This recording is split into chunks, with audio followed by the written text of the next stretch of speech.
Sa malapit na hinaharap, ang mga sinkholes ay nagsisimulang lumitaw sa buong mundo na nagdudulot ng mga pagsabog na nagpapadala ng lipunan sa isang ganap na estado ng gulat.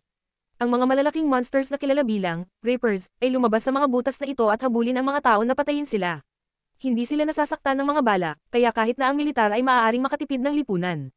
Sa kalaunan ng mga tao na nakatira sa mataas na taas ay naguulat na ang mga monsters ay nag-freeze sa 8,000 talampakan, kaya ang mga nakaligtas ay nagsisimulang lumipat sa mga nakataas na lugar upang magsimula ng isang bagong buhay. Pagkalipas ng 3 taon sa Colorado, si Hunter ay nakatira sa isang maliit na pamayanan sa Rocky Mountains. Isang araw ay nagpasya siyang tumawid sa 8,000 talampakan na ligtas na linya, mausisa na makita kung ano ang nasa kabilang linya. Bahagya siyang makakakuha ng ilang mga hakbang bago siya nakatagpo ng isang Reaper, kaya nagsimulang tumakbo si Hunter. Ang halimaw ay halos nakakakuha sa kanya ngunit namamahala siya upang tumawid sa linya sa oras lamang. Pagkaraan ay bumalik si Hunter sa kanyang tahanan sa nawala na Gulch Refuge kung saan nakatira ang 173 na nakaligtas. Ang kanyang ama ay sisirain siya dahil sa pagtawid sa ligtas na linya, na nagpapaalala sa kanya ng mga monsters kundi pati na rin sa mga problema sa bagal ni Hunter. Ipinaliwanag ni Hunter na nais lamang niyang makahanap ng maraming tao, kaya itinuturo ni Will na hindi siya mawawala tulad ng nawala sa kanyang asawa. Kalaunan ay pupunta sa Pangangaso kasama si Katie at ibinahagi ang nangyari. Naiintindihan ni Katie ang kanyang mga alalahanin ngunit itinuturo din ni Hunter ang nag-iisang anak sa kanilang pamayanan, kaya natural na nais niyang makahanap ng mga kaibigan na maglaro. Gayunpaman ipinaliwanag ni Will Hunter na sinusubukan lamang na pumunta sa huling lugar na nakita niya ang kanyang ina. Samantala, ang siyentipiko na si Nina ay nag-eksperimento sa mga bala at sinusuri ang mga ito sa pamamagitan ng pagbaril sa kanila sa isang piraso ng Reaper na nagtago, ngunit wala pa rin silang pinsala. Nang gabing iyon ay maririnig pa rin si Nina na bumaril at naiinis habang naaalala niya ang oras na naiwan siya ng kanyang asawa sa espesyal na misyon na pumatay sa kanya. Bigla niyang narinig ang paggubo ni Hunter at nagmamadali sa silid ng batang lalaki upang baguhin ang filter ng makina na makakatulong sa kanya na huminga. Di nagtagal ay huminahon si Hunter at makatulog ulit, ngunit iyon ang huling filter sa bahay. Tinitingnan ang ilang mga mapa, nagtataka kung gaano kahirap na tumawid sa linya upang pumunta naghahanap ng higit pang mga filter. Sa kaarawan ni Hunter, namamahala upang makuha ang huling kahon ng mac and cheese ng komunidad upang mabigyan ng paggamot ang kanyang anak.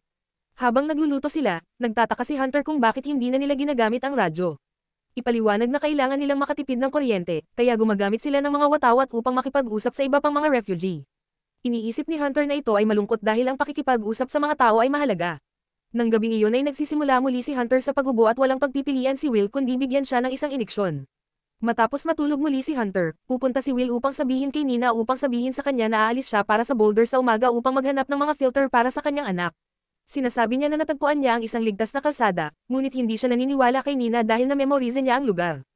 Ito ay lumiliko ang kanyang lumang lab ay nasa Boulder. Nais ni Will na sumama siya sa kanya dahil pinag-aralan niya ang mga Reapers sa loob ng maraming taon at nakaligtas sa huling biyahe na ginawa niya, gayunpaman sinabi ni Nina na siya ay maswerteng at ang asawa ni Will ay namatay sa paglalakbay na iyon. Tumanggi na sumuko, sasabihin sa kanya ng tungkol sa isang minahan na dumadaan sa mga bundok, subalit iniisip ni Nina na mas masahol pa dahil matrap sila ng mga Reapers doon at tumanggi pa ring pumunta. Matapos umalis, nagtatrabaho si Nina sa pagbabago ng isang kumpas ngunit hindi niya mapigilan ang pag-iisip tungkol sa pagkamatay ng asawa ni Will, na iniwan siya ng luha. Samantala, hihilingin ng kapitbahay na alagaan si Hunter bago pumunta sa tindahan ng baril upang makakuha ng isang bangkos ng mga armas. Nagpakita si Katie at inanunsyo na sasama siya, hindi nagmamalasakit sa kanyang mga protesta. Nagbibigay din si Nina at Sam asang ayon na darating habang nanunuya kay Katie dahil wala siyang karanasan at magiging pasanin. Magpaalam si Will kay Hunter at ipinangako na babalik siya, ngunit itinuro ng batang lalaki ang kanyang ina. Ang trio sa wakas ay umalis at si Nina ay patuloy na bastos kay Katie, kaya sasabihin sa kanya na kumilos. Ipinaliwanag ni Nina na ang mga Reapers ay naglalabas ng mataas na bioelectromagnetic pulses at ang kanyang binagong kumpas ay maaaring makita ang mga ito kapag nasa loob sila ng kalahating milya. Matapos ang isang mahabang lakad, nahanap nila ang Elbafar Road at ang 8,000 talampakan. Kapag kinumpirma ng kumpas na walang mga monster sa malapit, ang trio ay tumatawid sa linya at nagsisimulang bumaba. Maya-maya ay nakita nila ang ilang mga inabando ng mga truck upang maghanap sila sa kanila ng mga gamit. Nakakakuha sila ng ilang mga apoy, munisayon, at kahit isang grenade launcher na alam ni Katie kung paano gamitin. Natagpuan din ni Nina ang isang scale ng Reaper at tumatagal ng ilang oras upang mangalap ng isang sample. Kapag sinubukan ni Katie na magmadali sa kanya, isang argumento ang nagsisimula at inakusahan siya ni Nina na subukang pumasok sa pantalon ni Will. Itinulak siya ng isang galit na si Katie laban sa isang truck at ipinapaalala sa kanya na pinatay ni Nina ang matalik na kaibigan ni Katie, na tinutukoy ang asawa ni Will. Ang mga kababaihan ay nagsisimulang pagsuntok sa bawat isa at kailangang paghiwalayin ang mga ito bago ito mas masahol. Ang pangkat ay patuloy na naglalakbay at nagulat na makahanap ng isang bangkos ng mga kabayo sa kagubatan, na nangangahulugang ang mga Reapers ay umaatake lamang sa mga tao sa ilang kadahilanan. Sa kalaunan ay ginawa nila ito sa Alta Vista Ski Area, kung saan plano nilang gamitin ang chairlift upang ligtas na maglakbay sa mga mina. Sa sandaling iyon ay ipinapahiwatig ng kumpas ni Nina na mayroong isang halimaw sa malapit at nakakita sila ng isang bagay na nanginginig sa mga puno ng kagubatan. Ay agad na umakyat sa tuktok ng pagangat at magsisimulang magtrabaho sa pag-activate ng mga backup na generator habang ang mga kababaihan ay nananatili sa lupa upang mag-alok ng takip. Katie panik kapag nakikita niya ang halimaw na papalapit at nag-shoot ng ilang mga granada na nagdudulot ng ilang pagsabog ngunit hindi na napinsala sa Reaper. Tatapusin ang pagkonekta sa generator at pinindot ni Nina ang switch bago makapunta sa isang upuan, kung saan agad nasasamahan siya. Binuksan nila ang apoy sa Reaper habang papalapit ito habang si Katie ay nagsisimulang umakyat sa tower upang maabot din ang mga upuan. Ang halimaw ay tumalon sa mga cable at ginagawang iling ang mga upuan, ngunit ang duo ay namamahala upang hawakan. Naghihintay si Katie para sa tamang sandali na tumalon ngunit sa kasamaang palad ay misses ang upuan, kaya kailangang mahuli ang kanyang kalagitnaan ng hangin. Si Nina ay naubusan ng mga bala bago pa man gawin ng halimaw ang mga cable na iling muli, na nagiging sanhi ng lahat ng tatlo sa kanila. Agad silang nagsimulang tumakbo at pinamamahalaan upang tumawid sa linya sa 8,000 talampakan na lugar mismo bago mahuli sila ng halimaw. Dahil madilim, nagpa siya ang trio na manatili sa ski resort para sa gabi. Habang nagbabahagi sila ng inumin, itinuturo ni Nina na kapag lumitaw ang mga Reapers, pinatay nila ang 75% ng populasyon ng mundo nang hindi tumitigil na kumain o matulog. Ang mga mandaragit ay pumapatay upang kumain, ngunit pinapatay ng mga Reapers ang mga tao para masaya at hindi inaatake ang ibang mga hayop. Ito ay nagtataka sa kanya kung sila ay ipinadala partikular upang mapupuksa ang sangkatauhan.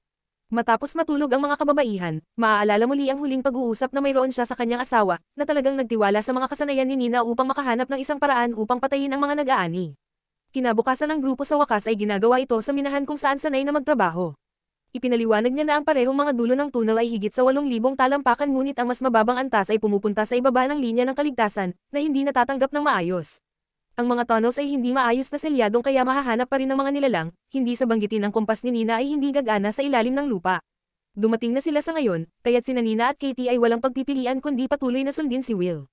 Ang pagsusuot ng mga helmet ng konstruksyon para sa ilaw, ang trio ay pumapasok sa mga lagusan at gumugol ng ilang oras sa paglalakad sa katahimikan. Sa kasamaang palad ay napipilitin silang huminto kapag natuklasan nila ang pangunahing tunnel ay sarado dahil sa isang yungib. Ay anunsyo na kailangan nilang bumaba sa antas ng 7, na nangangahulugang maglakad sila sa ilalim ng linya para sa 1,000 yard. Matapos magulat ng ilang mga paniki, ang trio ay tumatagal ng mga hagdan at pumapasok sa bagong tunnel, naglalakad ng mabilis hanggat maaari upang maiwasan ang problema. Bigla silang nakarinig ng isang ingay at tinatakpan ng mga ilaw sa kanilang mga helmet, ngunit huli na, mayroong isang Reaper sa tunnel at nakita na ito.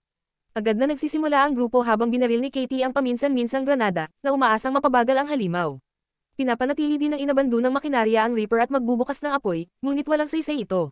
Kapag nakakita sila ng isang butas sa dingding, ang trio ay tumatakbo sa loob at mag-shoot sa mga bato upang makagawa ng sapat na silid para maitago ang tatlo. Ang Reaper ay nagsasama ng kumikinang na buntot sa loob ng butas upang magtatapon ng isang flare upang makagambala ito.